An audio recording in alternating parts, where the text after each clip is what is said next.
Isang mapagpalang araw mga kasikap na ngayon po ay nandito kami sa Hanoi, Vietnam at napatungo kami sa isang coffee shop dito sa isang lugar sa may Long Ban Can Street at Lee Tai To at nagulat ako doon sa inakit naming maliit na building ay napakaisigit po ng dinaanan namin, pero bawat floor ay maraming tao na maraming nagkakape. Mostly they are foreigners, ano po.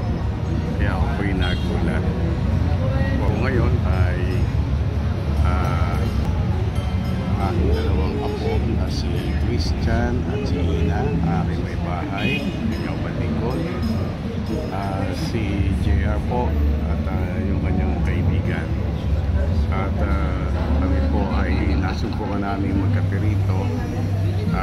Kaya kami umakyat dito ay isa pa ay kita namin yung man-made lake dito.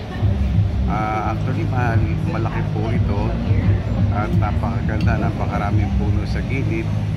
Kaya kung titingnan nyo po ay nakakaginhawa ng paningin dahil hindi po siya masasabing polluted kasi mayroon siyang mga puno sa gilid.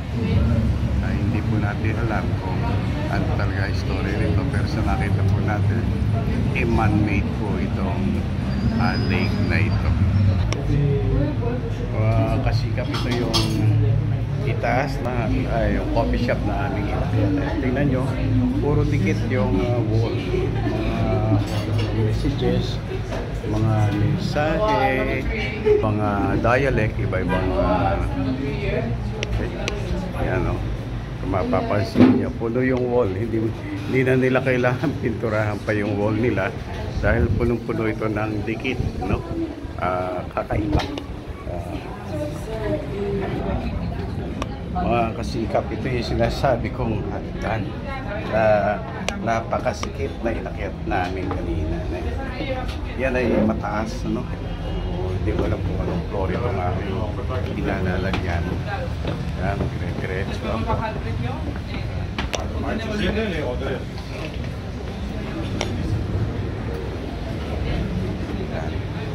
Medyo masikip ang daan dito, kaya kailangan one by one, hindi pwede magsabay, no?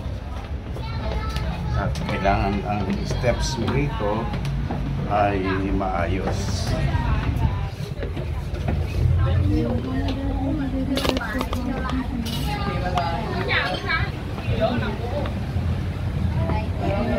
Thank you. Order first?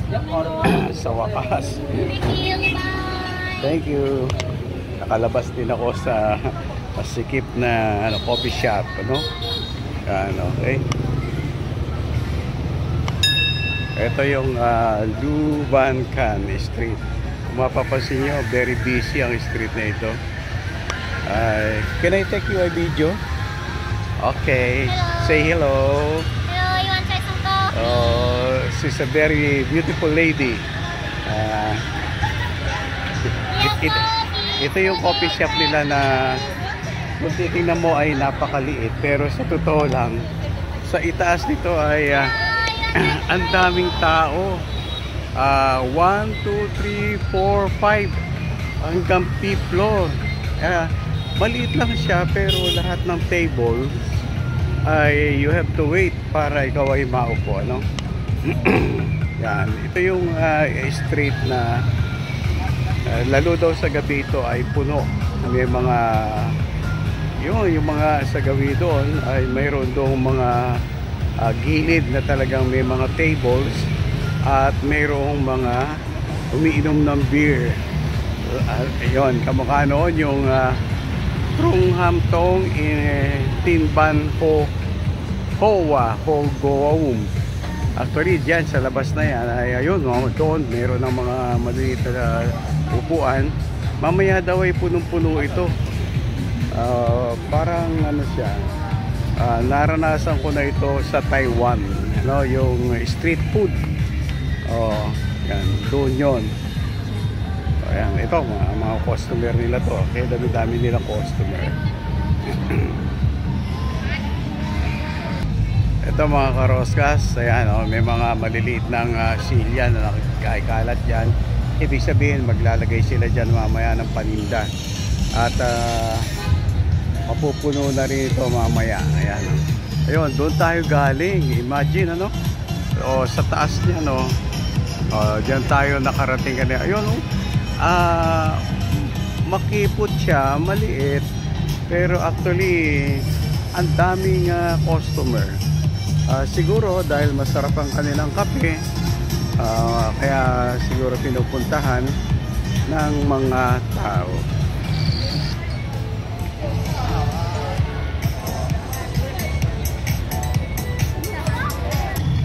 Mga kasikap, naalala ko tuloy yun sa Manila.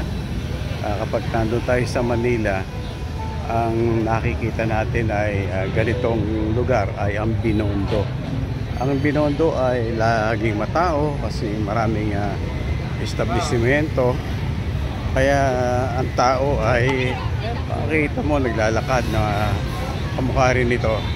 Kaya lang sa Binondo ay hindi ganito karami ang mga nakamotor, mga sasakyang nagdadaan.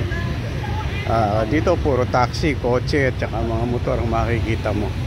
Pero dito sa Hanoi, kung makikita mo yung lugar na ito, ay ang tao, they are very busy walking.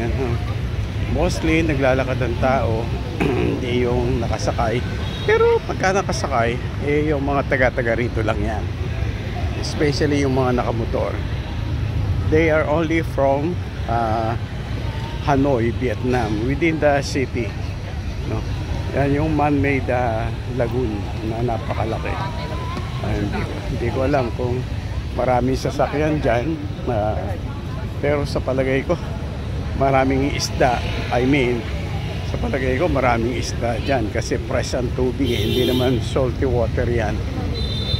Okay, tutuloy natin yung ating vlog mga kasikap.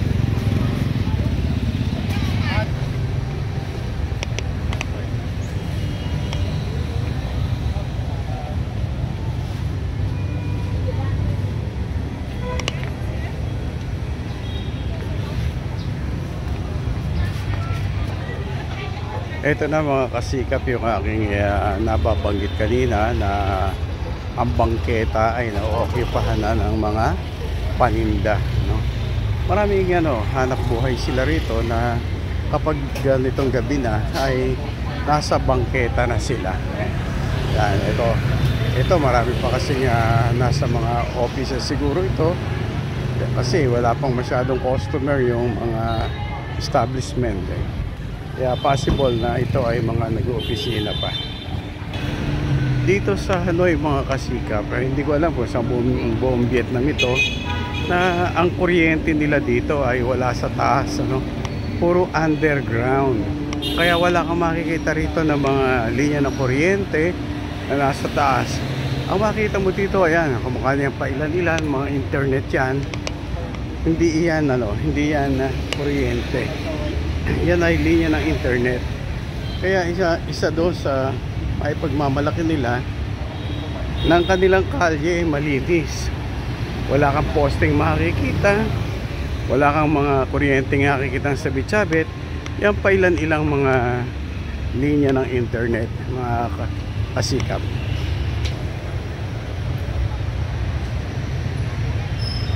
Ito yung street na yan na pinakita ko sa inyo.